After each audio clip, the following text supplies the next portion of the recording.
Ok. Então, bom dia, pessoal.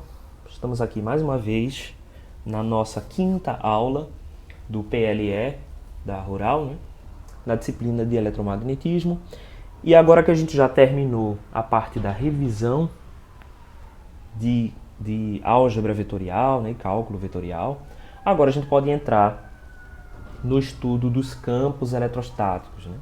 A gente divide as duas disciplinas, eletromagnetismo 1 e eletromagnetismo 2, mais ou menos assim. Eletromagnetismo 1, a gente vai estudar eletrostática e magnetostática e colocar as bases para a gente estudar eletrodinâmica. Então essas bases serão as equações de Maxwell. A nossa disciplina termina com as equações de Maxwell. Eletromagnetismo 2 vai tratar de eletrodinâmica e algumas coisas especiais da eletrodinâmica, como linhas de transmissão, antenas, e aí vai dar uma introdução nesses outros temas do eletromagnetismo, certo? E aí a gente conclui as duas disciplinas do eletromagnetismo básico que um engenheiro elétrico ou um engenheiro eletrônico precisa saber, né, para poder operar com, enfim, com os mais diversos tipos de circuitos que ele vai encontrar aí. Então, campos eletrostáticos, como o nome já diz, refere-se a cargas, posições, campos que estão estáticos no espaço. Isso é, se eu tenho uma determinada carga que está num ponto qualquer, num ponto X, essa carga não altera a sua posição. Se eu tenho uma distribuição de cargas, essa distribuição de cargas não altera a sua posição. O que isso resulta? Isso resulta em campos elétricos que também não possuirão alteração com o tempo. Esses campos serão estáticos em relação ao tempo, constantes em relação ao tempo. Isso é interessante porque a gente simplifica a análise de campos, certo? A gente simplifica, é interessante porque nós conseguimos lançar as bases ali do eletromagnetismo, retirando essa variável tempo, que obviamente depois vai entrar quando a gente for estudar os campos eletrodinâmicos, ok?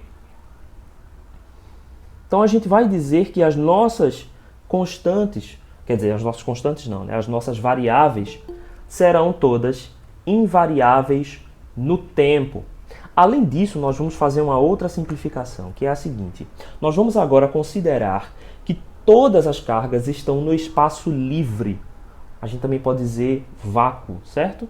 Então a gente não vai ter, por enquanto, matéria dentro dos nossos espaços em que nós estamos estudando, exceto a nossa distribuição de cargas, ok? Então nós não vamos ter diferentes permissividades, nós não vamos ter meios diferentes para trabalhar. Vamos trabalhar com um espaço que é todo contínuo, todo uniforme, e esse espaço a gente vai dar o nome de espaço livre. Ele vai se comportar como vácuo. Agora lembrem-se que o ar, que é o meio material onde a gente transmite, por exemplo, as nossas cargas, as nossas ondas eletromagnéticas, né? O ar, ele, apesar de não ser vácuo, obviamente, se comporta como vácuo.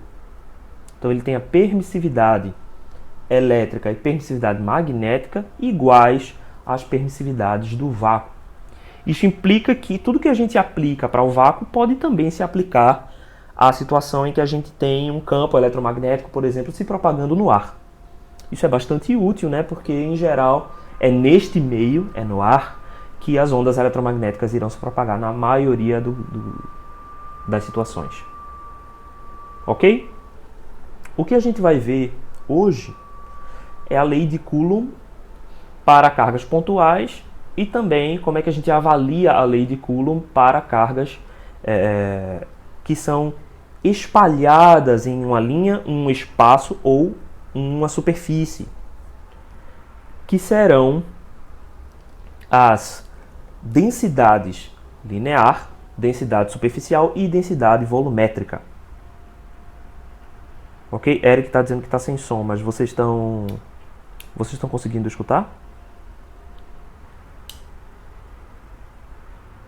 Eu acho que é alguma coisa específica aí, né? Com o Eric.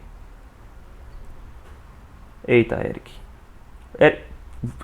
Alguém bota aí no chat que ele pode ver pelo celular, né? Isso aqui ele consegue ver pelo celular, ou então depois ele pode ver no YouTube, mas enfim. Vamos lá. Vamos continuar. A gente tem duas grandes leis que a gente pode usar para descrever essa interação entre cargas. A lei de Coulomb e a lei de Gauss. A lei de Coulomb, a gente relaciona duas cargas pontuais e associa a essas duas cargas pontuais uma força elétrica. Então, a lei de Coulomb ele é um experimento que foi formulado por Charles Augustin Coulomb, que é um engenheiro e físico francês, né, que foi um engenheiro e físico francês. E essa lei estabelece a força exercida entre duas cargas pontuais, certo? Por carga pontual, o que a gente vai dizer? Carga pontual, a gente vai assumir que essa distribuição de cargas ela está distribuída dentro de um volume que é desprezível quando comparado às dimensões do seu problema, certo? Então, se eu tenho duas cargas que elas estão separadas de uma distância d, mas essas cargas estão em um certo volume que é muito pequeno quando comparado a essa distância d, então eu posso dizer que esse volume tende a zero e posso tratar essas duas concentrações de cargas como cargas pontuais. Então eu posso definir ela como carga pontual. Se essa carga está numa região, por exemplo, como um volume cilíndrico, e se a minha distância aqui, por exemplo, se o meu diâmetro d, se o meu diâmetro d desse cilindro é muito pequeno comparado, por exemplo, ao meu comprimento L, eu posso dizer que aqui eu tenho uma densidade linear de cargas. Eu vou pegar a minha carga total e dividir por esse comprimento L, caso a minha carga seja uniformemente distribuída ao longo desse comprimento L. Da mesma forma, eu posso dizer que se eu tenho a minha carga espalhada numa superfície de área S e a espessura H desse volume aqui, né? Porque, enfim, no mundo real a gente não tem superfícies infinitesimais, né? Toda superfície vai ter uma certa espessura H. Mas se essa minha espessura H for muito menor do que a minha área S, eu posso dizer que aqui dentro eu terei uma certa distribuição de cargas superficial, que eu posso chamar de ρS. Se esse não é o caso, então eu vou ter um volume e a minha distribuição de cargas será uma distribuição volumétrica. Agora, se todas essas dimensões são desprezíveis, então imagine que eu tenho, por exemplo, aqui uma certa distribuição de cargas e em um outro ponto uma outra distribuição de cargas, separados de uma distância d, que é muito maior do que, por exemplo, o raio dessas esferas, o raio de A e o raio de B, então eu posso tratar essas cargas aqui como cargas pontuais, Q1 e Q2, por exemplo.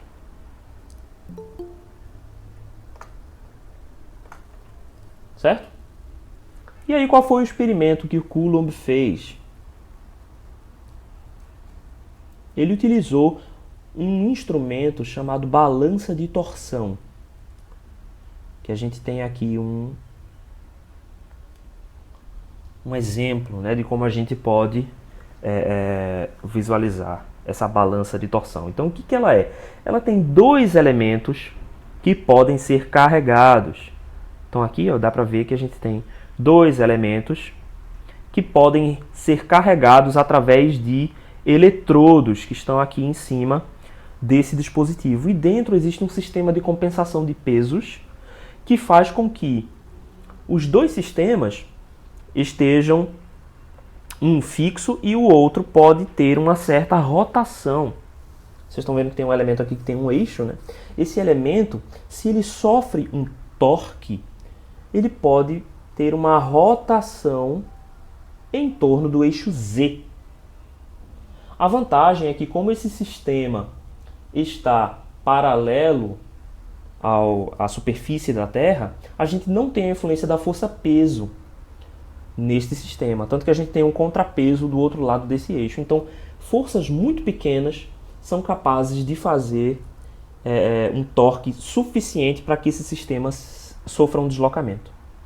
Então, quando esse sistema sofre um deslocamento, a gente consegue medir esse deslocamento através de uma escala que está aí ao longo,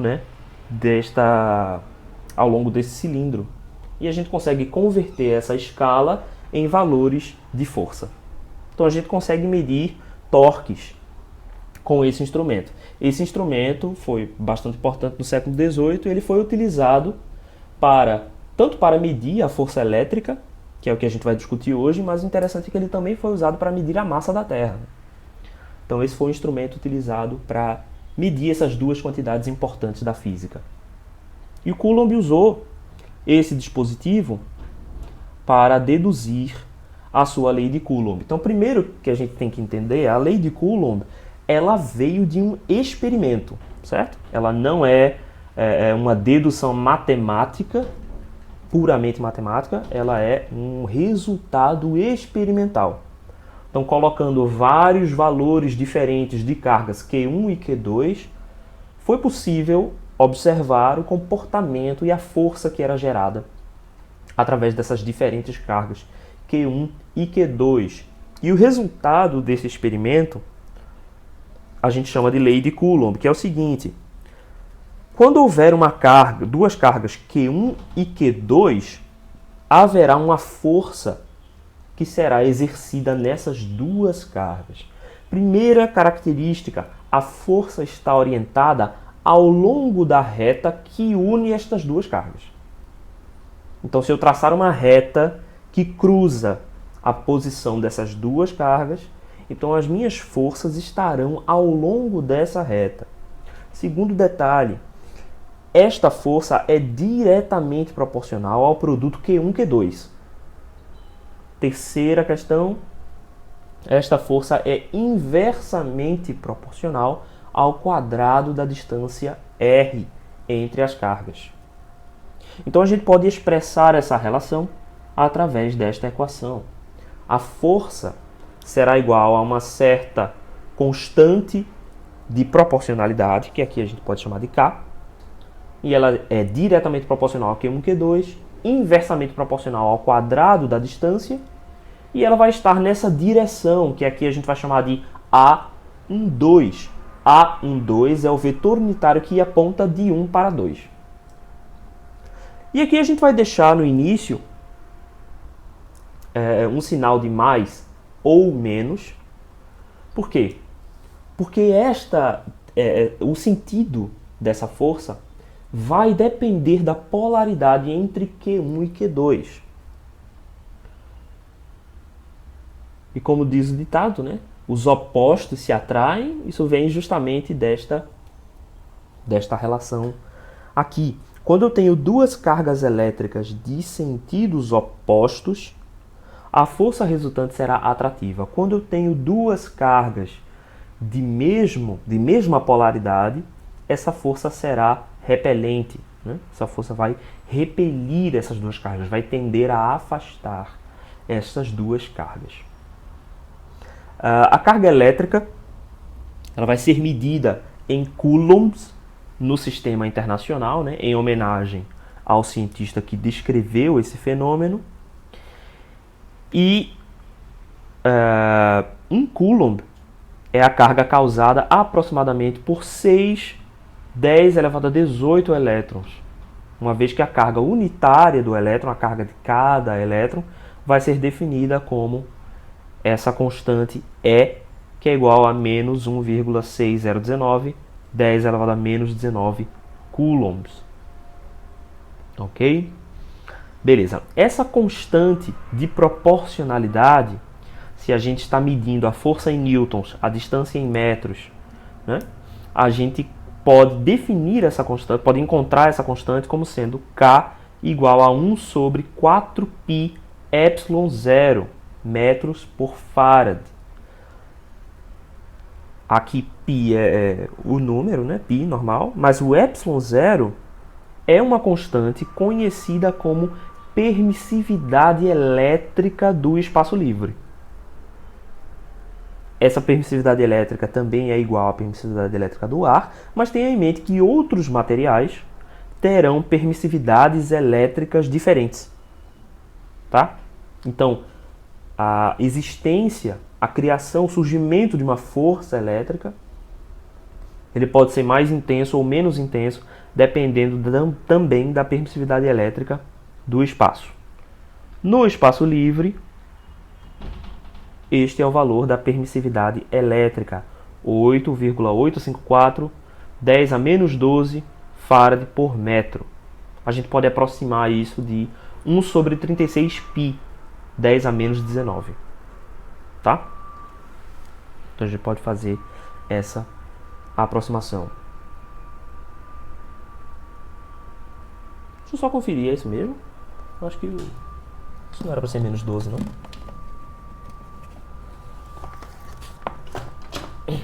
Tô achando esquisita essa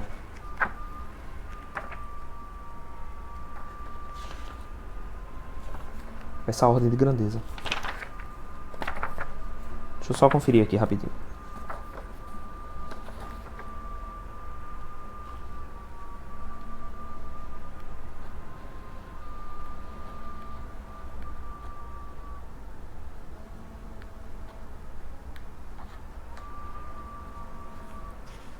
Enquanto eu confiro, deixa eu só fazer um desabafo para vocês aqui.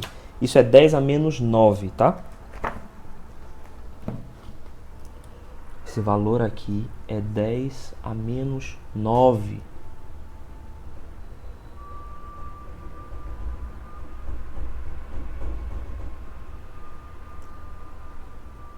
Ok? 10 a menos 9. Tá errado aqui. Então vamos lá. Só um desabafo, tem gente que é muito sem noção. Eu tô dando aula. A pessoa me ligou várias vezes, eu recusei a ligação várias vezes, a pessoa tá me ligando tipo 20 vezes. Morreu alguém de Covid. Ou é muito importante você ligar pra mim agora, nesse momento, tô recusando a ligação, caramba. Bem, esquece. Então vamos lá. A gente pode expressar essas quantidades aqui dessa equação, certo? Então, R é a distância entre as duas cargas e A12 vai ser essa direção.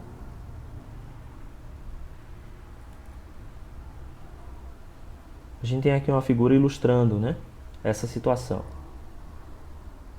Então, A12 vai estar nessa direção aqui de R12. Então, A12 vai apontar, ó, nessa direção aqui. Certo? E aqui, no caso, eu tenho cargas de valores iguais. Então, as forças F21 e F12 são repelentes. Certo? Agora, eu posso definir esta quantidade aqui, R12, em termos dos meus vetores posição, R1 e R2. Como é que eu vou fazer essa definição? Eu posso dizer que R2 menos R1 é igual a R12. Certo? Você pode verificar isso aqui através da soma vetorial, né? R1 mais R12 dá R2 aqui. Então, R2 menos R1 vai ser igual a R12. A minha distância R vai ser o módulo desse vetor. O módulo desse vetor R12. Então, eu já tenho a minha distância R. Ela vai entrar como distância ao quadrado. E o meu vetor A12 é R12 dividido pelo seu módulo, né? Então, olha só. Deixa eu ver aqui. O que eu tenho ali, né? Eu tenho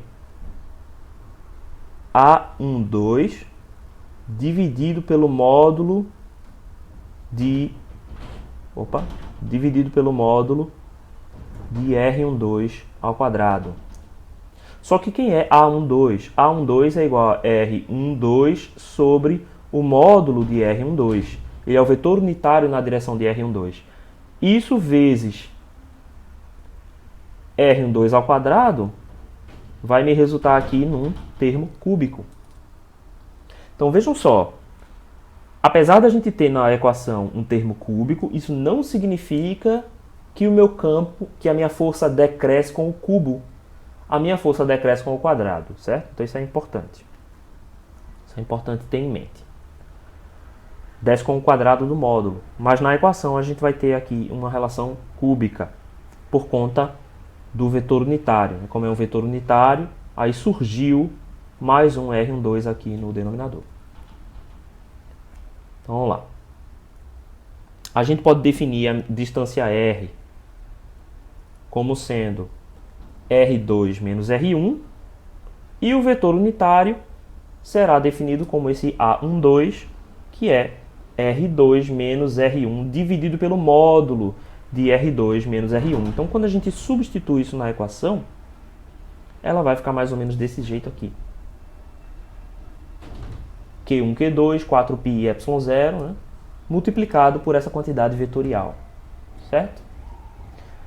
Lembre-se que no numerador eu tenho uma quantidade vetorial, mas no denominador eu tenho módulo, né? Então essa é uma quantidade escalar, certo? Agora a gente precisa definir esses sinais, mais e menos. Como a gente viu, no experimento, o resultado do experimento é que quando as cargas são iguais, as forças são repelentes. Então se a gente escolher aqui, por exemplo, vamos escolher F12, que é a força exercida no vetor, na carga 2, a força exercida na carga 2. F12 tem o mesmo sentido de R21 e, portanto, o mesmo sentido de A12. Então, a partir daqui, a gente pode escrever a equação considerando esse sinal. Então, meu F12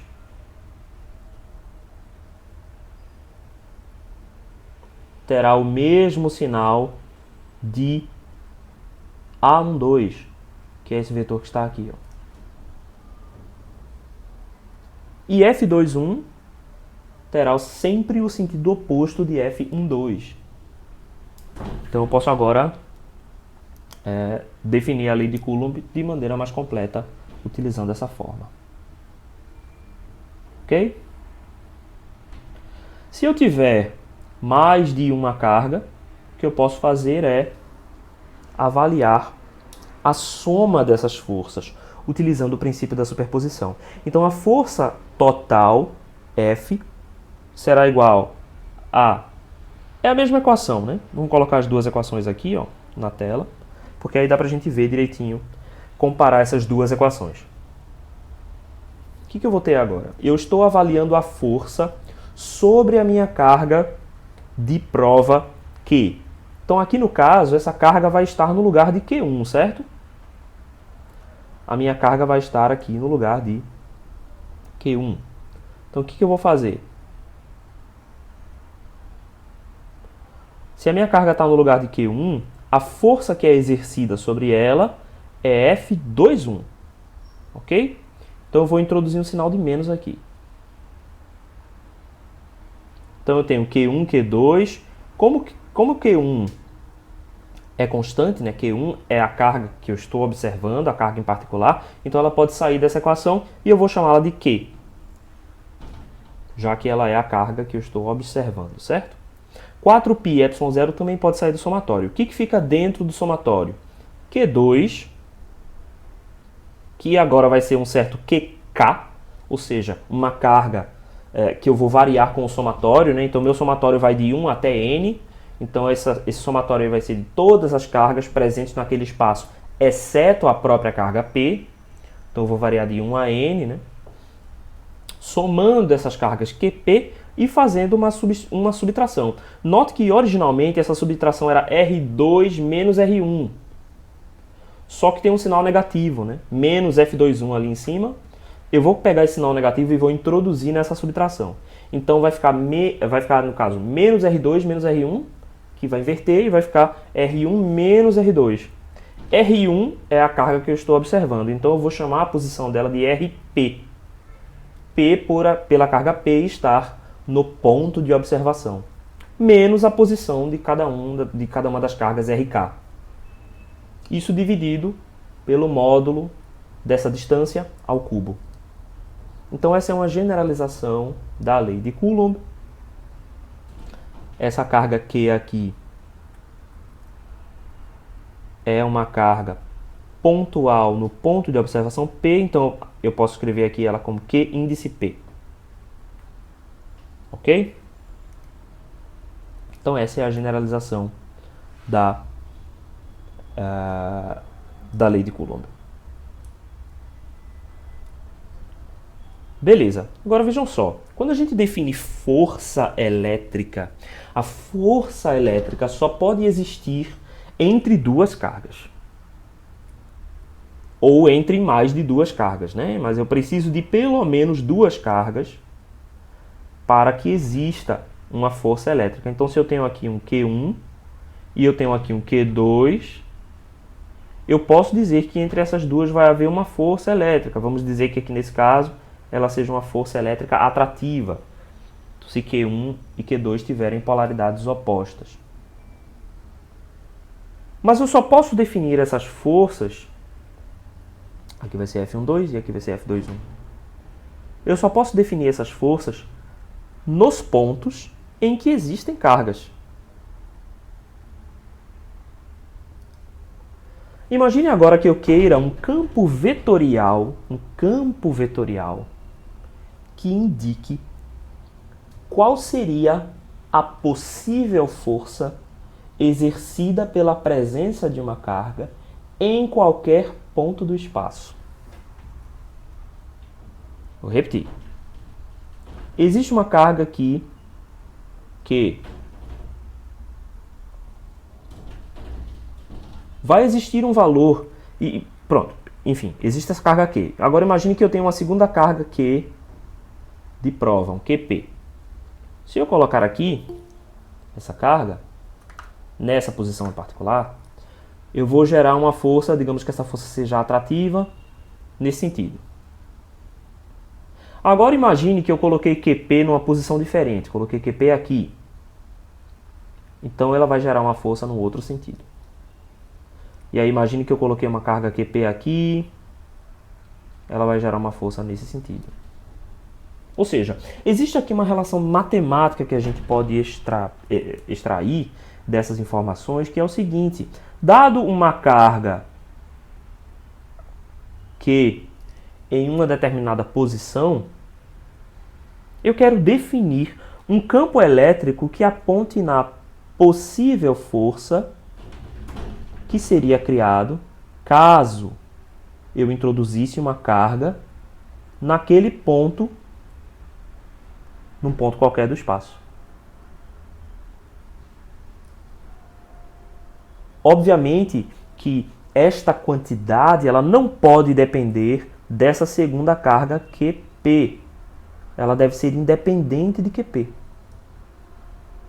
Eu vou chamar esse campo de campo elétrico.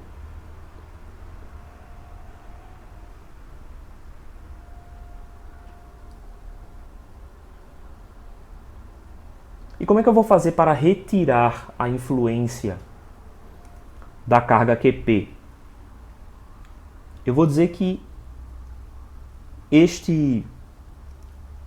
essa carga Q, quando exposta a uma carga unitária igual a 1 coulomb, ela vai gerar uma certa força. E esta força aqui vai ser o meu campo elétrico. Ou seja, eu posso dizer que o meu campo elétrico é a minha força dividido pela minha quantidade de carga de prova.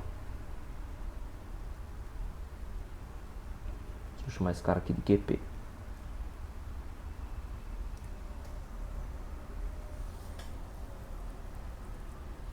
Faz sentido isso para vocês?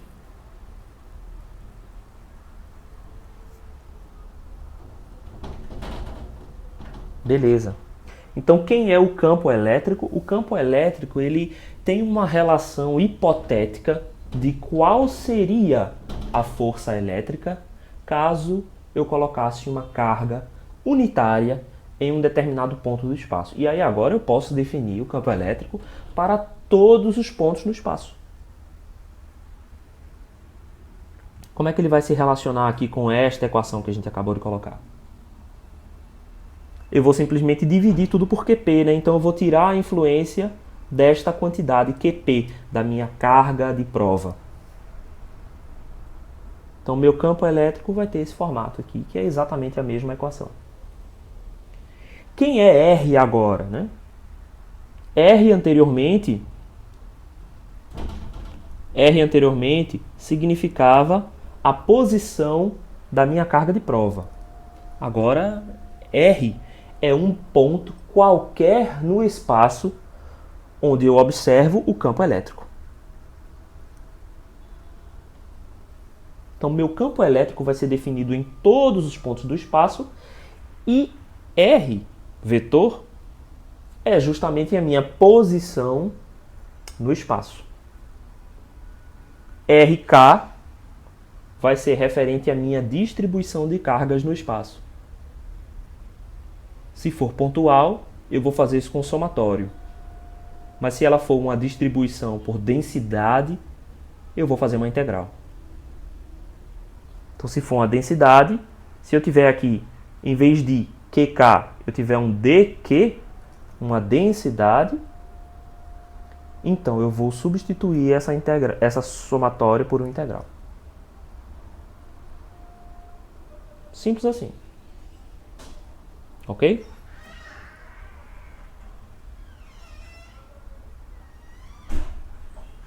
Beleza.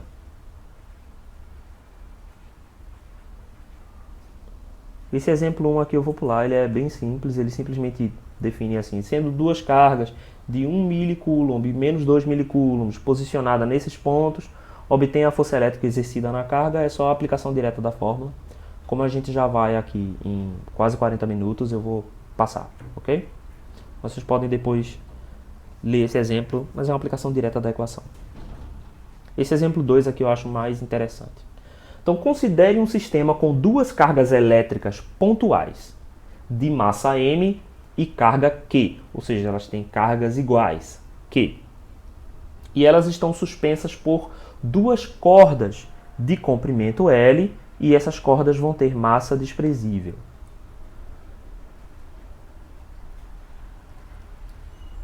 A ideia dessa questão é estabelecer uma relação entre alfa, que é o ângulo, né, que essas cordas fazem com a vertical, e bem, os valores, né, e as cargas, e enfim, as quantidades envolvidas, ou seja, a massa, a carga elétrica, certo? Estabelecer uma relação matemática entre essas quantidades.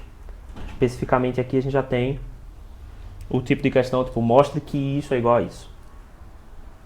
Então, nosso objetivo é esse. Veja só, a gente vai supor aqui que esse sistema já está em equilíbrio, certo? Em equilíbrio mecânico. Isso significa que a tração nestas cordas pode ser definida como uma função da força elétrica e a força-peso. Note que a força elétrica vai sempre apontar na direção de ρ, na direção do raio cilíndrico, né? E a força-peso vai apontar sempre na direção menos z. Então a gente pode estabelecer uma relação entre essas quantidades em que, deixa eu ver se eu consigo colocar tudo na tela, acho que sim. Pronto. Em que o meu t seno de θ vai ser a minha componente horizontal. Então eu posso igualar essas duas magnitudes. Eles têm sentidos opostos, mas a sua magnitude tem que ser igual, né? Para que a soma vetorial das forças no ponto A seja igual a zero. Então T, que é o módulo dessa tração, seno de alfa, tem que ser igual à força elétrica, Fe. Já T, cosseno de alfa, vai relacionar com a força-peso, vai ser a componente vertical da tração na corda. Então ela tem que ser igual em módulo à força-peso e contrário em sentido, né? Para que a soma vetorial no ponto A seja igual a zero. Caso para o ponto B é simétrico, certo? Então a gente pode estabelecer essas duas relações.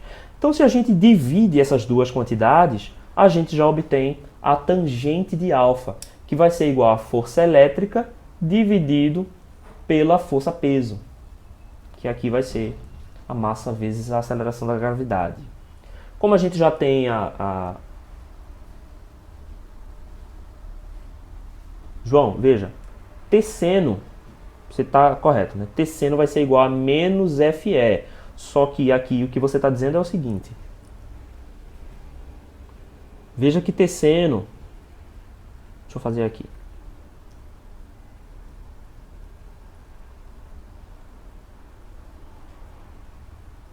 T e FE está nesse sentido aqui, não é isso? Força elétrica está nesse sentido. Então, quem que é a força elétrica, né? A força elétrica vai ser igual, se eu colocar isso como vetor, vai ser igual a um módulo multiplicado pelo vetor unitário nessa direção. O vetor unitário nessa direção é a ρ. Certo? Quem é que vai ser a componente em T? Vou colocar essa componente aqui em vermelho. Então, se eu tenho aqui o ângulo alfa, então essa componente vai estar relacionada ao cateto oposto, então, portanto, seno. Essa componente aqui vai ser T seno de alfa na direção menos a ρ. Só que a relação para equilíbrio é a seguinte, que a soma vetorial no ponto A deve ser igual a zero. Então o que eu estou dizendo é o seguinte, FE mais T, a projeção de T na direção a ρ, né? Então T interno a ρ é igual a zero vetorial, né?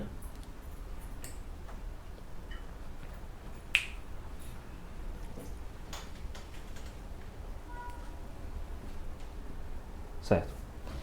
Vamos continuar. Então aqui, ó, esse cara daqui quando eu fizer vai ser FE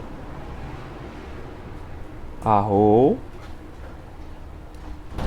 menos T seno de alfa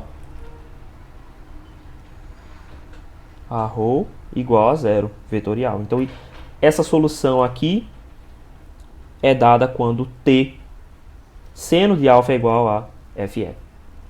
Certo? Mas a sua observação está correta, é só porque a gente está supondo o equilíbrio mecânico, então a gente já faz essa soma igual a zero, né? É isso aí. Então, estamos aqui e daqui já saiu a relação, né? A única coisa que a gente falta encontrar aqui é o quê? É quem é essa quantidade R. Essa quantidade R na figura, R aqui está sendo a distância entre as duas cargas, será igual a 2L seno de alfa.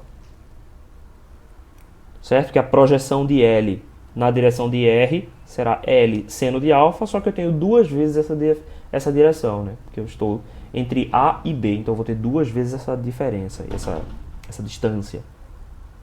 Então R é igual a 2L seno alfa, portanto a tangente de alfa será igual a essa quantidade, que é Q ao quadrado sobre 4π ε0 massa vezes a aceleração da gravidade vezes 2L, que é o comprimento da corda, seno de alfa, esses três últimos termos ao quadrado. Então, quando a gente manipula esses termos, a gente chega a mostrar o que a gente queria demonstrar desde o início, que é a relação matemática entre a carga elétrica dessas duas cargas e o ângulo alfa. Ok? Beleza. Agora vamos dar uma olhada no que acontece com essa relação quando a gente substitui as cargas pontuais por distribuições contínuas de carga. Então, nossa carga Q vai ser substituída por uma quantidade infinitesimal de Q. Esta quantidade infinitesimal de Q depende da geometria onde a carga está distribuída, né? Então, a gente assumiu anteriormente que para a carga pontual, o volume onde aquela carga está contida é muito pequeno quando comparado às dimensões gerais do seu problema.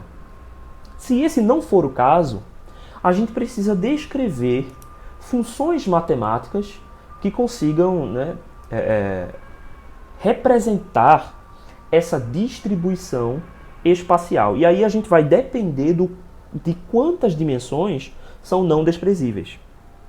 Então, se no meu volume eu tenho uma dimensão não desprezível, eu posso representar matematicamente aquele meu volume como uma linha. O caso clássico para isso é um fio condutor. Então, quando eu tenho um fio condutor, naturalmente esse fio condutor possui uma espessura.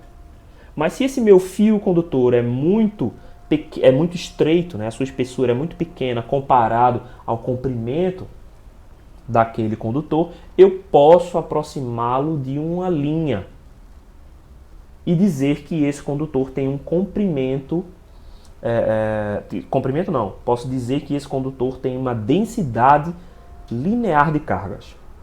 Então, por exemplo, quando eu estou estudando problemas em linhas de transmissão elétrica, tá? E, de novo, dentro do eletromagnetismo existe um tipo específico de ambiente que a gente chama de linha de transmissão. Quando a gente diz em eletromagnetismo linha de transmissão, ele quer dizer uma coisa bem específica que tem uma definição muito específica. Mas, na engenharia elétrica, nós também chamamos aquele conjunto de cabos e torres que é utilizado para a distribuição de energia elétrica, a gente também chama esse elemento de linha de transmissão. Então entendam, são duas coisas diferentes, tá? A gente não vai definir linha de transmissão em eletromagnetismo 1, essa é uma definição para eletromagnetismo 2, mas aqui nesse exemplo que eu vou falar nesse momento, linha de transmissão quer dizer as linhas de transmissão de energia elétrica, certo? Então a gente vai usar esses... Eu, pelo menos, prefiro me referir sempre a essas linhas como linhas de distribuição de energia elétrica. Então, nessas linhas de distribuição de energia elétrica, como o comprimento dos cabos é muito maior do que a espessura desses cabos, a gente pode modelar os cabos de distribuição de energia elétrica como linhas e dizer que sobre eles existe, por exemplo, uma densidade de cargas ou uma corrente elétrica passando por aquele cabo, mas eu posso fazer uma aproximação dessa forma. Se o meu volume possui duas dimensões não desprezíveis, então eu posso modelar esse meu volume como uma superfície. Qual é o caso disso, por exemplo? Alguns tipos de antenas. Então, por exemplo, uma antena parabólica é uma antena que possui uma superfície reflexiva, uma superfície refletora, e essa superfície refletora possui uma espessura também. Mas essa espessura é desprezível quando comparada à área daquela superfície, né? Então, uma coisa interessante, talvez vocês não saibam, é que numa antena parabólica, o elemento que é realmente irradiador ou que capta os campos eletromagnéticos não é o prato daquela antena, e sim aquele elemento que fica suspenso na frente do prato. É aquele elemento que emite ou absorve os campos eletromagnéticos e converte em corrente. Aquele objeto é a antena. Agora, a gente chama todo o conjunto de antenas, mas a parábola, o prato, é somente um refletor. Aquele refletor, ele pode ser modelado como uma superfície. Uma outra coisa que pode ser modelado como uma superfície é, por exemplo, o chassi de um equipamento eletrônico, a caixa de um equipamento eletrônico. Ela obviamente possui espessura, mas ali a dimensão que será relevante é a dimensão da área daquele chassi, certo? Então, em casos, por exemplo, que a gente estuda a compatibilidade eletromagnética, a gente precisa garantir que aquele chassi não permite nem a entrada de campos elétricos externos ou a saída de campos elétricos que sejam gerados internamente dentro daquele chassi. Por exemplo, se eu tenho um equipamento eletrônico dentro daquele chassi, ele pode gerar esses campos e eu não quero que esses campos saiam de dentro do meu chassi e causem interferências em outros equipamentos eletrônicos, por exemplo. Então eu vou modelar aquele chassi como uma superfície. E no caso em que eu tenho nenhuma das três dimensões desprezíveis, então eu vou modelar a minha distribuição de cargas como uma densidade volumétrica. E aí eu vou chamar essa densidade volumétrica de ρV. E os meus elementos de integração vão ser aqueles elementos dL, ds e dV. Só que aqui no caso, esses elementos serão na sua forma escalar, né? Sem o módulo, serão na sua forma escalar, sem os seus vetores unitários. Ok? Porque a carga é uma quantidade escalar. Então não faz sentido a gente ter uma carga, um elemento infinitesimal de carga definido com um dL ou ds vetoriais. Então quando a gente vê aqui dL e ds, entenda que eles são os módulos dos vetores dL e ds que a gente apresentou anteriormente.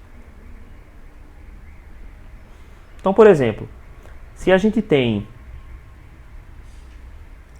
uma distribuição linear, a gente pode dizer que o meu campo elétrico vai ser a soma dessas contribuições lineares.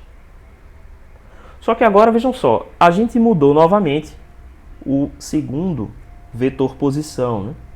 Esse vetor posição agora, a gente está chamando de R'. Por que a gente vai usar esse índice R'?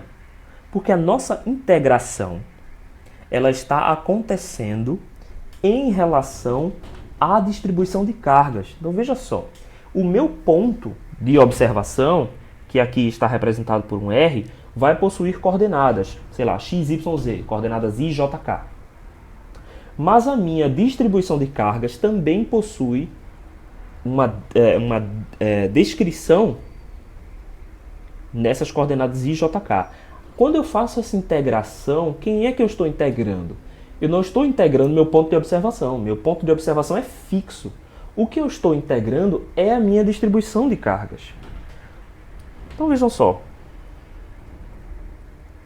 Se eu tenho aqui no espaço o meu ponto de observação P e eu tenho uma distribuição de cargas ao longo de uma linha, ρL, por exemplo,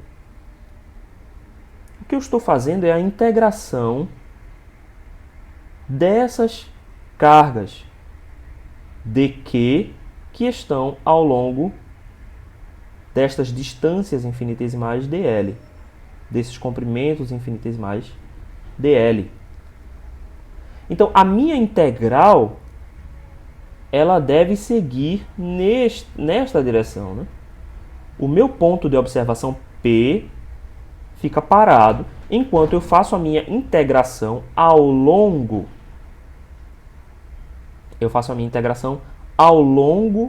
da distribuição de cargas.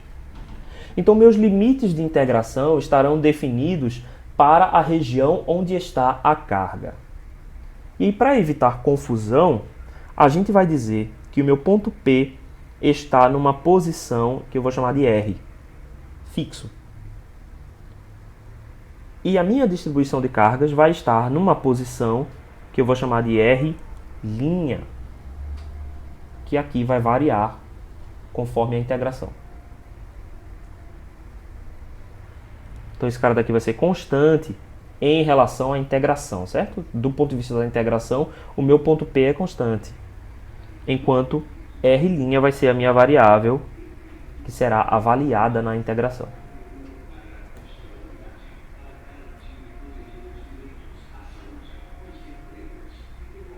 Tem algum protesto acontecendo aqui nesse momento da minha vida. Vocês estão escutando? Isso está atrapalhando vocês?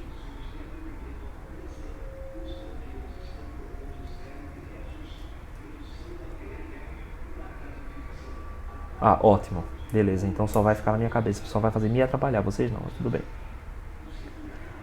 Então vamos fazer agora 3 exemplos para a gente ver formas diferentes que a gente tem de trabalhar com isso. Eu acho que é. Algum de vocês tá com conluio aqui com alguém. Diz assim, olha, quando chegar assim 11h50, eu quero que a aula acabe. Aí toca aí toca aí o som. Bota o som no topo da Kombi e manda lá. Vamos lá. Vamos olhar um espaço com a distribuição linear de cargas em uma reta. Bem, a partir do momento que a gente definiu a lei de Coulomb, a resolução de qualquer problema através da lei de Coulomb envolve somente a resolução de uma integral em cálculo vetorial, certo? Simples assim na folha de papel, né? Simples assim, mas na hora que a gente vai realmente resolver essas equações, pode dar bastante trabalho. A escolha das variáveis que você vai utilizar e a percepção da simetria do problema é extremamente importante na hora que você for resolver. A escolha correta do sistema de equações e a percepção em relação à simetria pode fazer o seu problema ser super fácil ou extremamente complexo. Então a primeira coisa que a gente tem que observar é parar, olhar o problema e pensar, esse problema tem uma simetria? Se esse problema tiver alguma simetria, então eu já uso a simetria referente ao problema que eu estou usando. Então vamos lá. Nesse primeiro caso, nesse primeiro exemplo, o que a gente tem? Seja uma densidade linear de carga uniforme, estendendo-se entre os pontos A e B do eixo Z, como mostrado na figura 4.5. Encontre o campo elétrico em todos os pontos do espaço. Então vamos dar uma olhada aqui. Eu tenho uma certa distribuição de cargas, que é uma distribuição linear que acontece em um trecho do meu eixo Z. Então, do ponto A até o ponto B. Ok. Essa distribuição é uniforme. Então, aqui a gente já pode procurar algumas simetrias. Nesse problema aqui, essa simetria será cilíndrica, será uma simetria cartesiana ou será uma simetria esférica? Vamos dar uma olhada. Deixa eu desenhar aqui então. Que eu tenho uma distribuição de cargas. E se eu quero observar, por exemplo, o meu campo elétrico num certo ponto P, ele vai ser a soma das contribuições de cada elemento de Q ao longo dessa linha. Esse campo, obviamente, vai depender das minhas distâncias, né? Então aqui, por exemplo, a influência deste dq aqui no final do meu trecho é menor. Por quê? Porque essa distância é maior. Imagine agora que eu quero um outro ponto que está na mesma distância, só que agora na direção contrária. Veja só, as distâncias entre os meus pontos de Q são as mesmas, vocês concordam? O que significa que a minha somatória toda, vamos dizer que ela aponta nessa direção aqui. Se ela aponta nessa direção para o meu ponto original, no meu segundo ponto, ela também vai apontar na mesma direção e vai ter o mesmo módulo.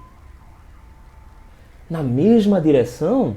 Como assim na mesma direção? Claramente eles apontam em direções diferentes, certo? Não. Depende do sistema em que você escolheu.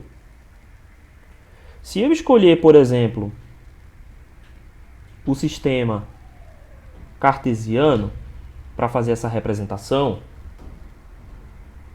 então esse primeiro vetor aqui, deixa eu botar ele em outra cor, só para a gente poder chamar ele pelas cores, certo? Esse vetor agora é verde. O vetor verde, que foi o primeiro que eu desenhei, ele está apontando na direção mais a y, com alguma componente em z também, né? Então ele tem alguma componente em AY e alguma componente em Z. Já o meu vetor em azul, ele vai ter uma componente em Z, que vai ser a mesma componente em Z. Então a gente já tem aqui uma simetria, só que ele está apontando aqui na direção menos AY.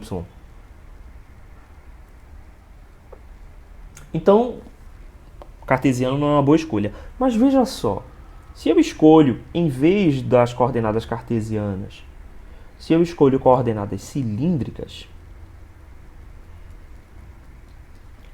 então esses dois vetores agora passam a apontar na mesma direção.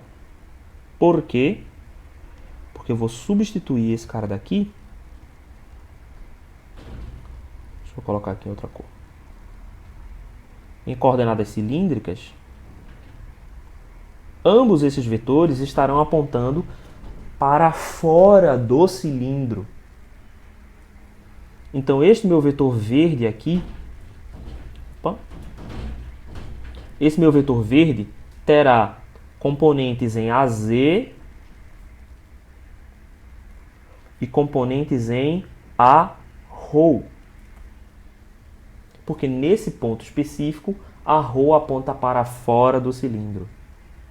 E esse meu vetor azul vai ter também a mesma componente AZ e uma componente Aρ.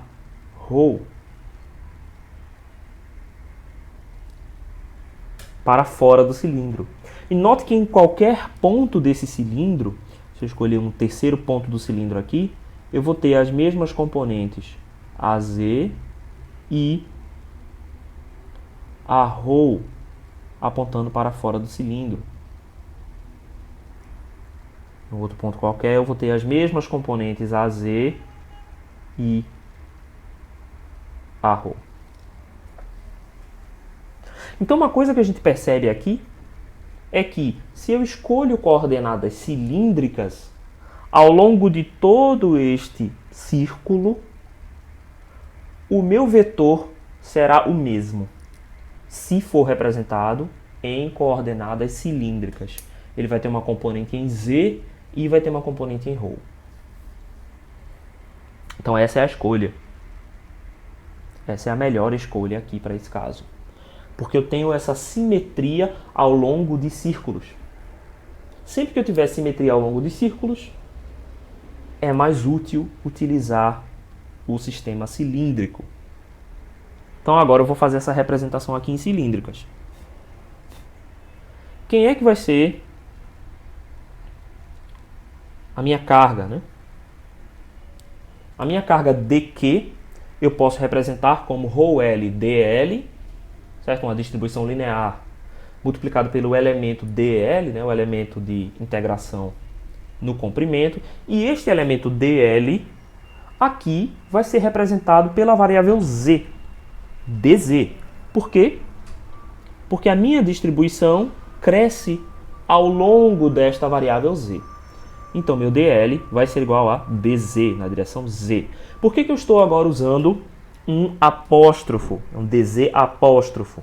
Porque este dz refere-se a uma integração na carga, certo? Eu vou integrar a minha distribuição de cargas. Então, dz apóstrofo.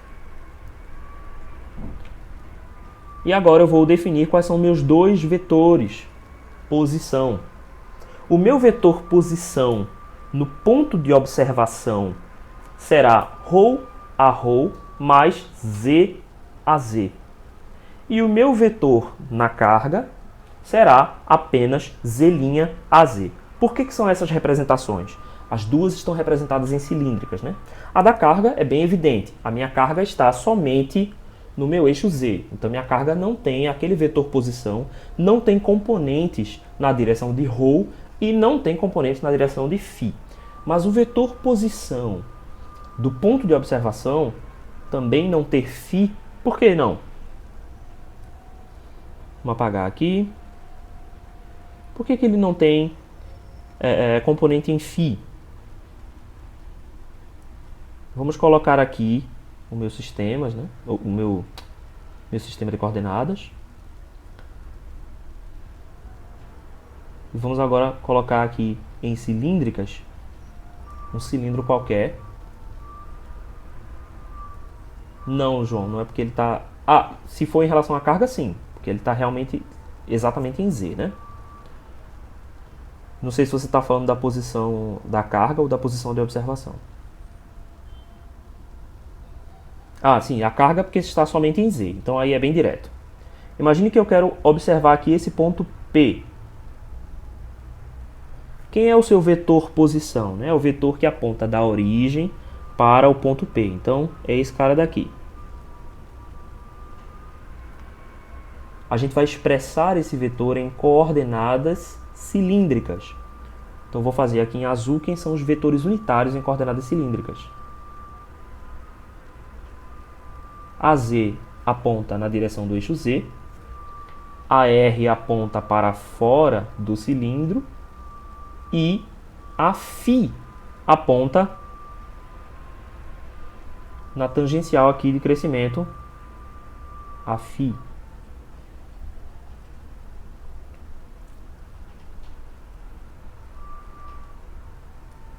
Eu não sei se vocês estão conseguindo visualizar isso aqui, né? A φ não está crescendo verticalmente, né? Ele está apontando nessa direção aqui, ó.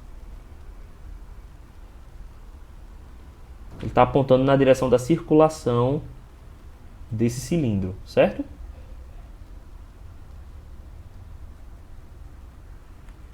E aqui a ρ. Vocês concordam que esse vetor posição, o vetor vermelho, ele não tem componentes em φ, independente do ponto onde você esteja? Certo? Então, esse meu vetor posição R não possui componente em φ. Mesmo que a minha coordenada P, possua um valor φ, o meu vetor posição não possui componente em φ, porque o meu vetor posição não aponta na direção φ. Então, faça-se essa diferença aí. Por isso que nesta expressão a gente não tem contribuição de uma componente em φ para o vetor posição, certo? E aí a gente joga isso na equação e faz a integração. Então a parte de eletromagnetismo acabou e começa a parte da integração, né, que é cálculo. Então, substituindo aquela equação aqui, é isso que a gente tem, substituindo, né, os nossos vetores nessa equação. Então, note que o meu ponto de observação, ele vai ser escrito sem o apóstrofo. E o meu ponto onde está a distribuição de carga vai ser escrito com o apóstrofo. Como essa é uma distribuição linear, eu tenho uma integral simples. E a minha integral de z vai do ponto A até o ponto B. Como a minha distribuição de cargas, a minha densidade linear é constante, eu posso retirá-lo da integral. Então ela já vai para fora, junto também com a minha constante de proporcionalidade 1 sobre 4π ε0. Tudo isso pode sair da equação e fica dentro da equação tudo aquilo que tem relação com z. Eu posso fazer uma separação dessa integral, porque eu tenho aqui duas quantidades, né? Eu tenho ρaz e tenho z menos z' az. Essas duas quantidades, por estarem somadas, eu posso separá-las e expressar a integral nesta forma aqui.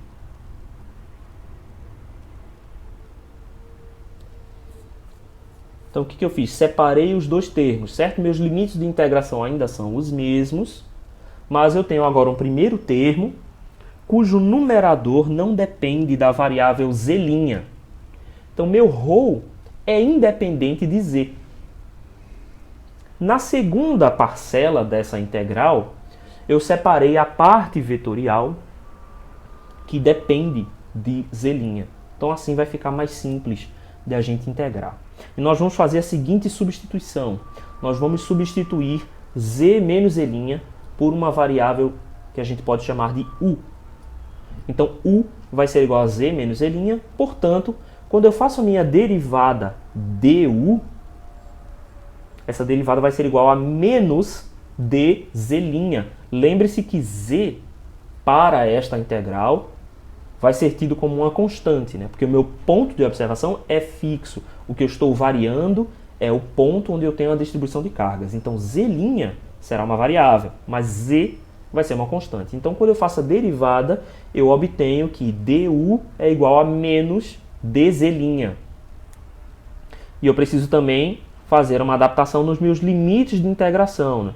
Então, eu integrava antes de a até b, agora eu vou integrar de z menos a até z menos b. Esses novos limites de integração são encontrados quando a gente faz a substituição aqui, ó, nesta condição. A gente não diz que u era igual a z menos z', então agora eu vou substituir z' nos meus limites de integração. Eu vou fazer z' igual a a, esse vai ser o meu primeiro limite, e z' igual a b, esse vai ser o meu segundo limite de integração. Então, fazendo essa substituição, a gente obtém esta equação aqui. Certo? Então, a gente tem um sinal de menos que foi introduzido, né? Foi introduzido no dz'. Então, dz' vai ser igual a menos du. Então, quando eu faço a substituição do meu elemento de integração, surge um sinal negativo. Esse sinal negativo veio para o início dessa equação. Então, meu campo elétrico vai ser igual a menos ρl sobre 4π ε0. Então, esse menos veio do dz. E aí eu fiz a substituição nas demais variáveis. Então, onde tinha z menos z', a gente coloca u. E onde tinha dz', eu coloco menos du. Certo? Então, resultou nessas integrais. Lembre-se sempre de adaptar os seus limites de integração quando fizerem a substituição de variáveis, certo? A vantagem é que agora a gente tem formas canônicas de integrais, certo? Então, aqui a gente já consegue reconhecer essas identidades de integrais com integrais que já são tabeladas, né? O nosso objetivo nessa disciplina não é deduzir todas as integrais que existem no mundo. O nosso objetivo é tentar fazer com que a nossa integral chegue com a cara de alguma integral que está dentro de alguma tabela, e aí eu uso aquela tabela da integração, tá? Não é necessário ficar toda vez resolvendo e fazendo todas as substituições. Se você já chegou numa integral tabelada, você usa aquela integral tabelada e vai ser feliz. Certo? Então vamos lá. A primeira integral a gente já reconhece como du sobre a ao quadrado mais o ao quadrado, tudo isso elevado a 3 sobre 2, que é a raiz quadrada elevada ao cubo, né? E aí a gente tem esse resultado aqui, que é u sobre a ao quadrado sobre a raiz de a ao quadrado mais u ao quadrado, mais uma certa constante, porque aqui ela vem como integral indefinida. Então no segundo, a gente tem a integral de u du, que é justamente o segundo caso aqui quando a gente substituiu. Então, u du dividido por a ao quadrado mais u ao quadrado, tudo isso elevado a 3 meios. Essa integral será igual a menos 1 sobre raiz de a ao quadrado mais u ao quadrado, mais uma constante c. Então, quando a gente fizer essa integração, eu não pensei em colocar uma tabela de integrais nas notas de aula não, mas eu posso colocar sim. Não tem problema nenhum. É porque eu estou dando prioridade a colocar nas notas de aula realmente aquilo que a gente vai desenvolver aqui. Mas eu posso colocar assim na nota de aula. O meu objetivo é que essa nota de aula, em alguns anos, possa, quem sabe, virar um livro, né? Quando eu começar a colocar exemplos que são meus, coisas novas, mudar a ordem das coisas. Por enquanto, ela está bem assim, uma tradução do livro, basicamente. Um resumo traduzido do livro. Mas no futuro eu pretendo colocar um pouco mais da minha cara. E aí vai ser interessante ter uma tabela de integrais. Mas foi uma boa adição, Robson. Agora, no livro, no Sadiko, já tem lá no final uma boa tabela de integrais, bem completa. E a gente pode fazer isso. Eu posso fazer o seguinte, eu tenho esse PDF, eu tenho o PDF do livro, e, enfim, eu vou apagar depois essa parte no YouTube, mas vocês sabem que podem encontrar PDFs de vários livros no site chamado LibGen, não é? Não vou colocar no SIGA não, porque todo mundo tem acesso ao SIGA, tá doido? Eu vou perder meu emprego. Não posso não. Mas o site que vocês encontram é esse cara daqui, ó, LibGen. Se você digitar esse site na internet, tem uma série de livros no LibGen e que vocês podem encontrar para baixar. Não vai ter em português, né, por razões óbvias, mas você encontra muita literatura em inglês, certo? E aí, tá, eu vou colocar o PDF das integrais lá, mas eu não vou colocar nem o site nem o livro, tá? Porque aí, bem, não é legal. Mas vocês podem entrar por conta própria e baixar quaisquer livros que vocês quiserem. Dos livros clássicos da nossa área, a gente tem todos lá. E vocês podem baixar também o Sadico na 7ª edição, que é a edição que eu estou usando para o curso. Em português, existe a 5ª edição, que é um livro excelente também. Tá? E aí, o livro não mudou muito desde a 3ª edição. A 3ª edição é a edição que eu tenho física, que é na época que eu estudei, era a 3ª edição. De lá até aqui o livro não mudou muita coisa. Só alguns exemplos diferentes, enfim. Mas eu recomendo que vocês entrem lá e baixem esse livro. No final desse livro tem uma tabela enorme e eu vou colocar essa tabela no SIGA para que fique mais fácil de vocês encontrarem, certo? E aí vou considerar adicionar também nas minhas notas de aula essas tabelas integrais, certo? Ok, vamos lá. Então a gente tem essas identidades aqui. Você não precisa refazer, porque isso aqui já foi feito. Algum matemático fez isso para você, obrigado, e agora a gente vai usar. Então, quando a gente faz essa integral, o que a gente tem? A gente está substituindo essas duas quantidades, e aqui estão essas substituições. Substituição direta. Onde está a integral, eu coloco o meu resultado e avalio dentro dos meus limites de integração. Então, nessa primeira quantidade aqui, quando a gente avalia nesse limite de integração, veja que eu já tenho um row a row.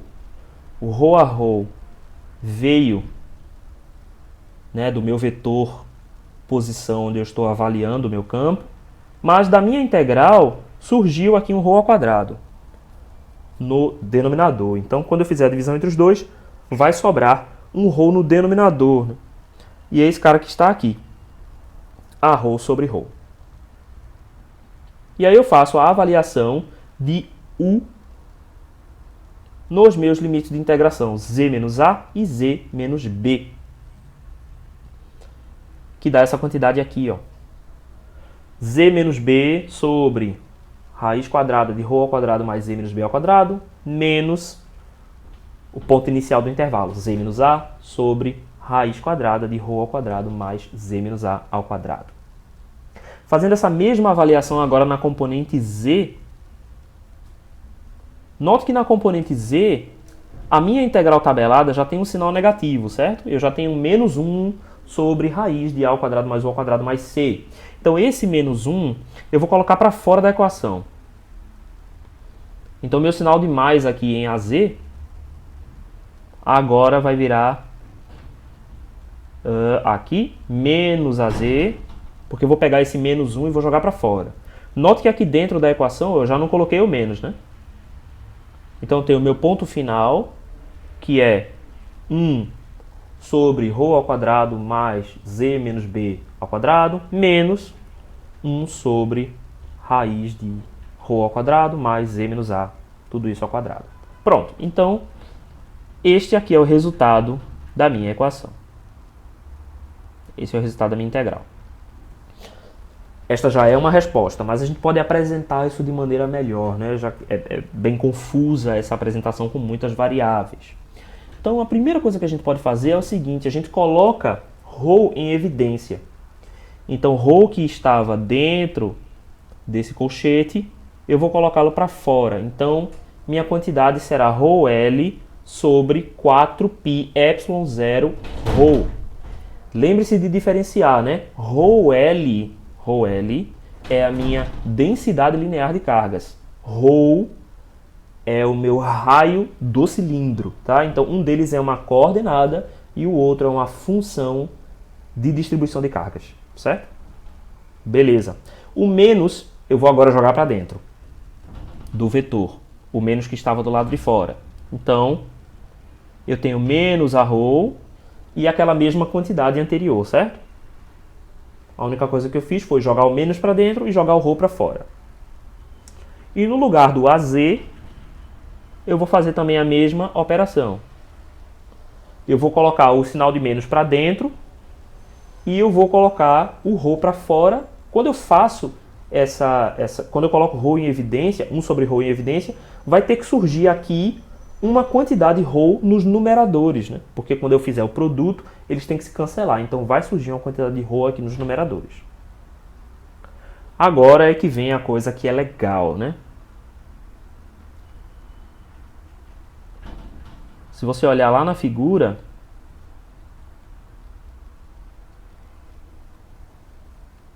quem é que é a quantidade z menos a? Z é o ponto de observação, né?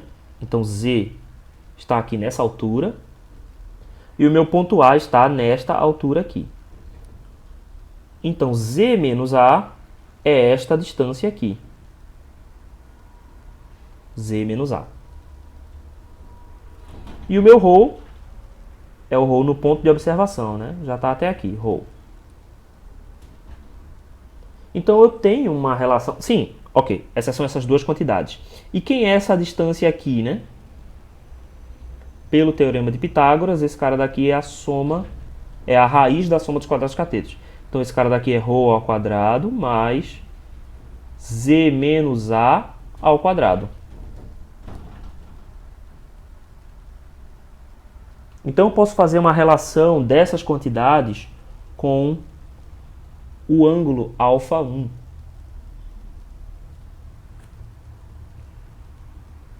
Que relação é essa, né? Nesse primeiro caso aqui, eu tenho z menos b. Quem é z menos b? Z menos b é o cateto oposto, dividido por raiz quadrada de ρ ao quadrado mais z menos b ao quadrado, que é a hipotenusa. Então, esta primeira razão é o cateto oposto sobre a hipotenusa daquele triângulo retângulo. Então, esse cara daqui é o seno de α2, aqui no caso, porque α1 está relacionado ao ponto A e α2 está relacionado ao ponto B. Então, essa primeira relação aqui será o seno de α1 menos seno de α2. E aqui quem é que eu tenho? Eu tenho ρ dividido pela raiz quadrada de ρ ao quadrado mais z menos b ao quadrado. ρ é o cateto adjacente ao ângulo. E essa quantidade no denominador é a hipotenusa do triângulo quadrado. Então, quando eu tenho cateto adjacente sobre a hipotenusa, esse cara daqui é o cosseno de α1, no caso de B, desculpa, cosseno de α1 no caso de A, e cosseno de α2 no caso de B. Então, aqui eu tenho a minha resposta na forma final. Então, eu posso expressar esse campo elétrico em função dos senos de α2 e α1 e cossenos de α2 e α1. Como um caso particular, a gente pode avaliar essa quantidade quando A e B tendem a infinito, né? O que acontece aqui quando A e B tendem a infinito? O meu ângulo, vamos lá, primeiro a gente vai verificar para A. Eu estou pegando A e levando para menos infinito, certo? Eu estou levando para Z igual a menos infinito. Quando eu faço isso, o que vai acontecer com o meu α1? Meu α1 vai crescer até no ponto infinito em que ele vai se tornar paralelo ao eixo Z. Essa hipotenusa vai se tornar paralela ao eixo Z no ponto infinito, né? Então, o meu ângulo α1 vai se tornar igual a 90 graus. Ou π sobre 2. E quando eu levo B até Z igual a infinito, eu estou pegando meu ângulo α2 e levando a menos π sobre 2, menos 90 graus. Então, quando eu substituo isso naquela equação, α1 igual a π sobre 2 e α2 igual a menos π sobre 2, o que eu resulto é esta quantidade aqui. Meu campo vai ser igual a ρl sobre 2πε0 ρ vezes a ρ. Beleza? Então esse é um exemplo de como a gente pode trabalhar com distribuições lineares aqui em coordenadas cilíndricas. Vamos dar uma olhada agora a distribuição superficial de cargas. Vamos fazer um outro exemplo. Então, nosso exemplo agora vai ser o seguinte. Imagine que no plano XY, ao longo de todo o plano XY, nós temos uma distribuição ρS, certo? Uma distribuição superficial. O objetivo da gente é mostrar que o campo em qualquer ponto do espaço independe da coordenada z. Estranho isso, né? Mas por que isso é bastante não intuitivo, mas a gente pode pensar da seguinte forma. Eu tenho um plano infinito. Então essa minha carga aqui, ρS, minha distribuição de cargas, é infinita em todas as direções deste plano. Então a minha altura z não vai influenciar no campo elétrico resultante da presença dessa distribuição de cargas, né? Isso é esquisito, porque na cabeça da gente, quanto mais distante do plano, menor deveria ser essa influência. Só que aqui no caso, como ele é um plano infinito em todas as direções, essa soma infinita vai compensar essa distância em z. Então, mesmo que eu esteja mais distante do plano, eu possuo cargas infinitas para compensar esse aumento dessa distância. Isso vai ficar evidente quando a gente fizer a equação. Então vamos lá. De novo, vamos tentar averiguar quais são as simetrias do nosso problema.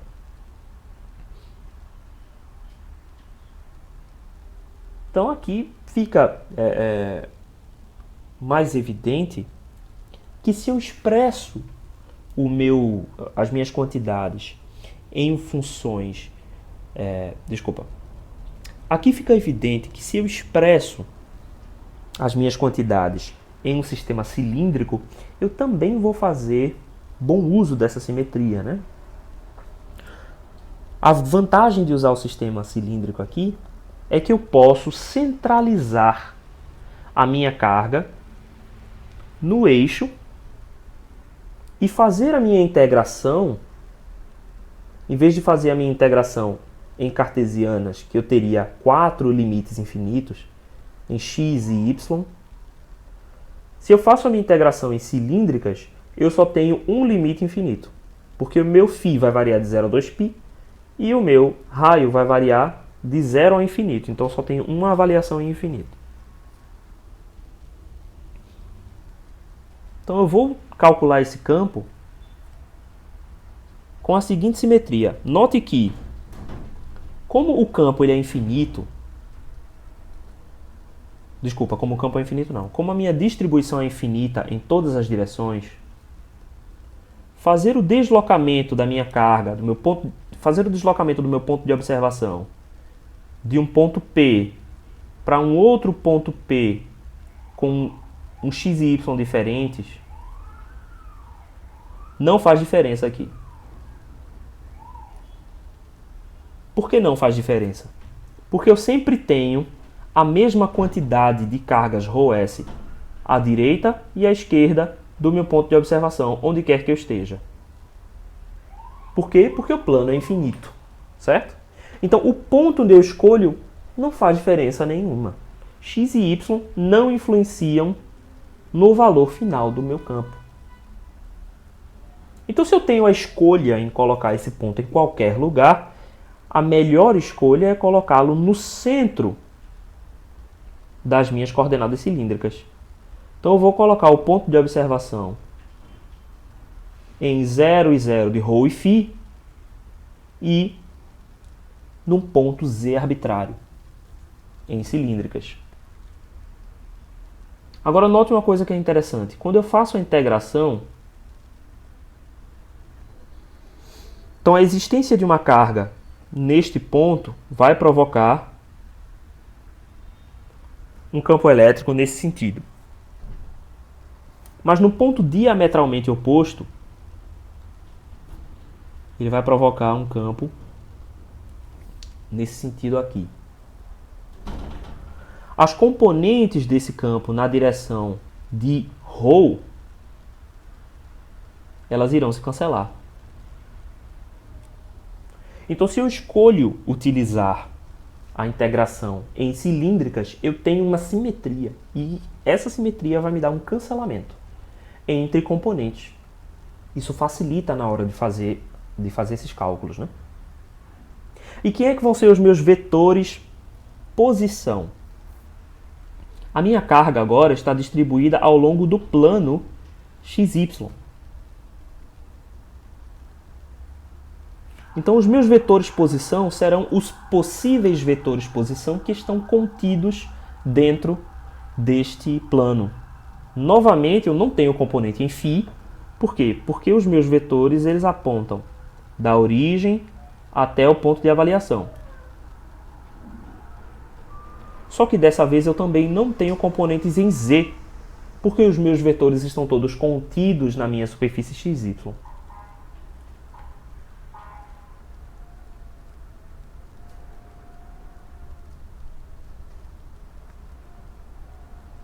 Ok?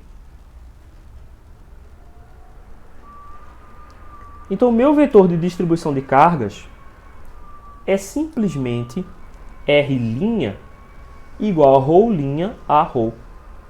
Enquanto o meu vetor do ponto de observação, eu posso defini-lo como Z a Z.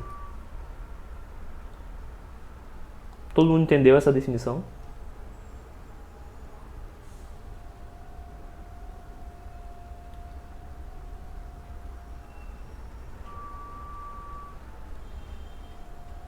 Oi, fala, João.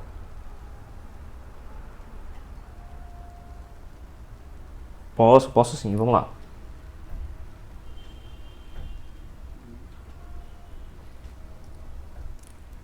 Quem é o vetor R'?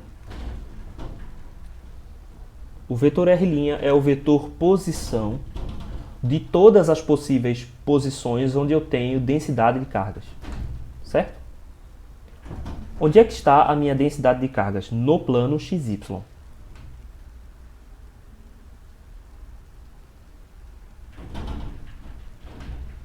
XY. Eu vou traçar aqui um círculo que está contido no plano XY.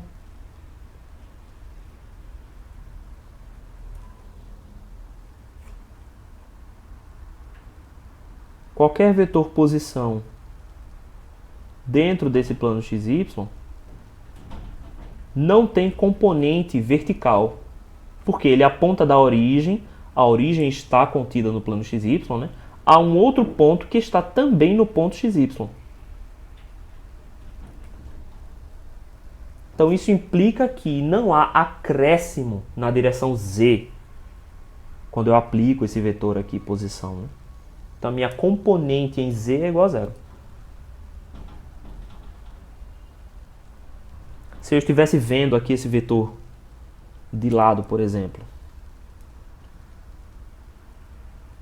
Se eu estivesse vendo assim, né? Z, Y e X está nessa direção aqui. Saindo do plano, né? Então, onde é que estariam os meus vetores R'? Meus vetores R' estariam aqui, né?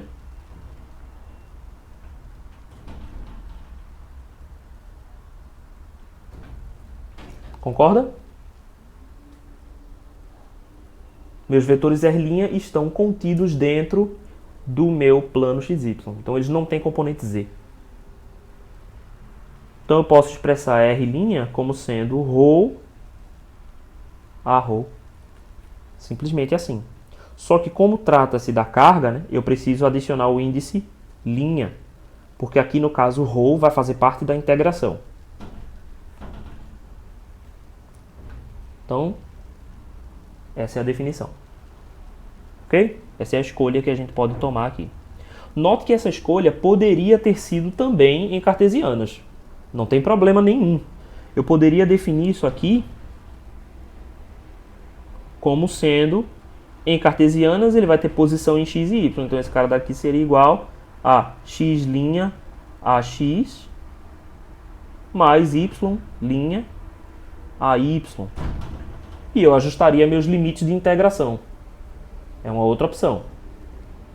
Mas aí, enfim. Note uma coisa, aqui não é uma igualdade, tá? Não é uma igualdade. Rho linha a rho não é igual a x linha a x mais y linha a y. Mais y linha a y. São duas opções de representação que a gente tem. Certo? Mas se eu escolho x' ax mais y' ay, eu tenho que ter outra representação nos meus limites de integração. Mas essa é uma outra escolha possível. Tá? Não é uma igualdade, não. Então vamos lá. Como eu vou escolher representar em cilíndricas, então meu dq, o meu elemento infinitesimal de carga, vai ser representado pela minha densidade superficial multiplicado pelo meu integrador ds. E aí eu posso representar esse ds como ρs. ρs é a densidade superficial, ρ' d' d ρ'. Faltou um linha aqui. Faltou um linha aqui, certo? Ok. Então, o campo elétrico vai ser descrito nessa forma aqui. Eu vou simplesmente substituir os meus vetores, né? Então, note agora que o meu R menos R' vai resultar nisso aqui. Meu R, quem era meu R? Z a Z. O meu R' era ρ' a ρ. Então, quando eu faço um menos o outro, isso vai resultar em menos ρ' a ρ mais Z a Z. Colocados nessa ordem, né? Tudo isso dividido pelo meu módulo. Então, ρ' ao quadrado mais Z ao quadrado, tudo isso elevado a 3 sobre 2. Né? O 3 veio lá da equação, porque eu tenho a distância ao quadrado e mais uma multiplicação para poder compensar o módulo. E sobre 2, porque é a raiz, né? É a raiz que vai me dar o módulo. Então, por isso, 3 sobre 2. ρs ds é o meu dq. Certo? Então, tá tudo aqui.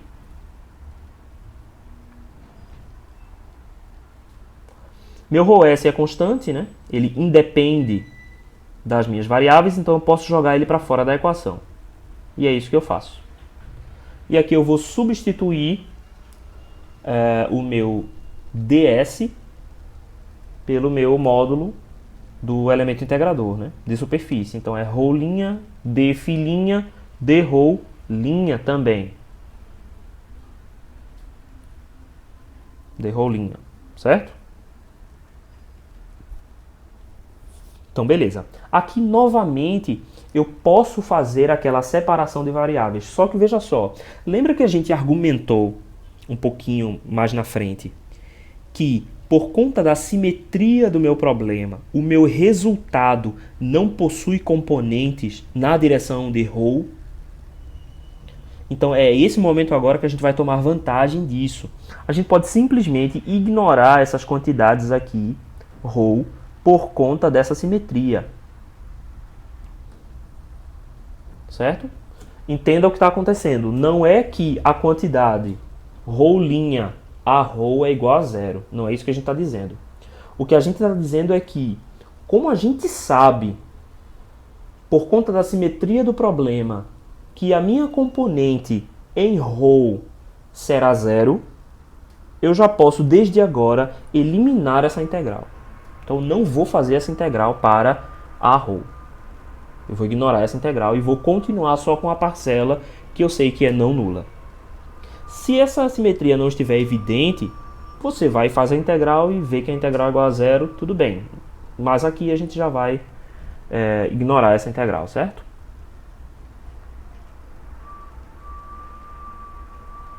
Então, a gente vai seguir só com a outra parcela. Então vejam só, quem é que a gente tem aqui? A gente tem z a z. Tanto a variável z quanto o vetor unitário az são constantes quando comparados a ρ', φ'. Então os dois podem sair diretamente da equação. Então é isso que a gente faz aqui. Ó. Então nessa próxima equação, az e z já estão fora dessa integral. O que sobrou na integral, né? Sobrou as minhas quantidades em ρ' e z, que estão no denominador, E o meu dφ não tem relação nenhuma com essa função. Ou seja, eu posso separar as minhas duas integrais agora. E o meu dφ vai ser integrado independentemente do meu dρ. Então eu separo essas integrais. Então eu vou ter uma integral normal, né, ao longo de dφ. Por normal quer dizer comum. Eu vou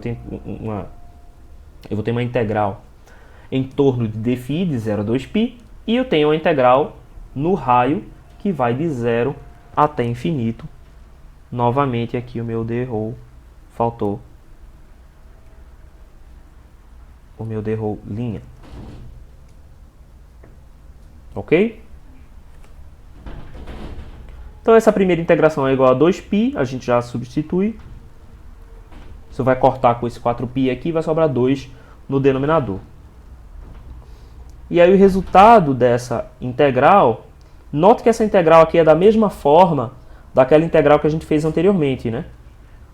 Se a gente disser que ρ' é igual a u, essa integral aqui vai ser u du sobre u ao quadrado mais a ao quadrado, aqui no caso a vai ser z, tudo isso elevado a 3 sobre 2. Então é a mesma integral que a gente resolveu anteriormente, que a gente utilizou ali a tabela. Então a gente já sabe que o resultado é menos 1 sobre raiz de ρ' ao quadrado mais z ao quadrado, avaliado nos limites entre 0 e infinito. Quando a gente avaliar no limite infinito, vai ser o limite dessa expressão para z tendendo a infinito, toda essa expressão vai tender a zero, porque z está ali no denominador. Então toda essa função vai tender a zero, e aí o nosso resultado é esse cara daqui. Note um detalhe, quando a gente está fazendo aqui essa avaliação no limite, este z aqui que está aqui na frente, ele não faz parte dos limites de integração, certo? Esse z aqui não está nos limites da integração. O que está nos limites da integração é só essa parcela aqui, que é o resultado da integral, tá? Então a gente está avaliando este z em 0 e infinito. O outro z não. O outro z saiu daqui direto dessa integral aqui. Saiu como constante. Certo? Ele saiu aqui. Nessa integral ele já saiu e aí não é avaliado em lugar nenhum.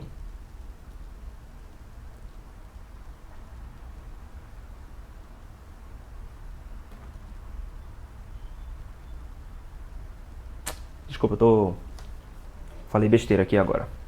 Espera aí. Vamos lá. Vamos repetir. O que é que eu estou avaliando? Eu estou integrando em relação a ρ, certo? Então eu estou avaliando ρ e não z. Z não está sendo avaliado de maneira alguma. Eu estou substituindo esse valor aqui em ρ. Para ρ igual a infinito, isso aqui vai para zero.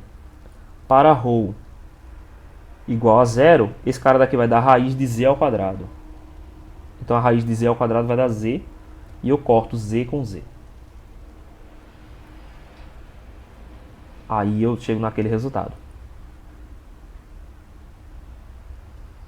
Que é simplesmente esse termo aqui, interno, certo? Esse menos 1 aqui vai sair, porque eu não faço final menos inicial. Então quando eu fizer final infinito menos inicial, que é zero, vai dar um outro sinal de menos, que vai dar esse resultado aqui. Gente, eu acho que eu vou ficar por aqui. Tem mais um exemplo ainda, que é para distribuição volumétrica, mas ele é um pouquinho mais longo. E aí se eu entrar agora eu vou acabar passando direto do tempo. Eu prefiro continuar isso na próxima aula. Certo, pessoal? Então a gente vai ficando por aqui. Alguma dúvida, alguma questão?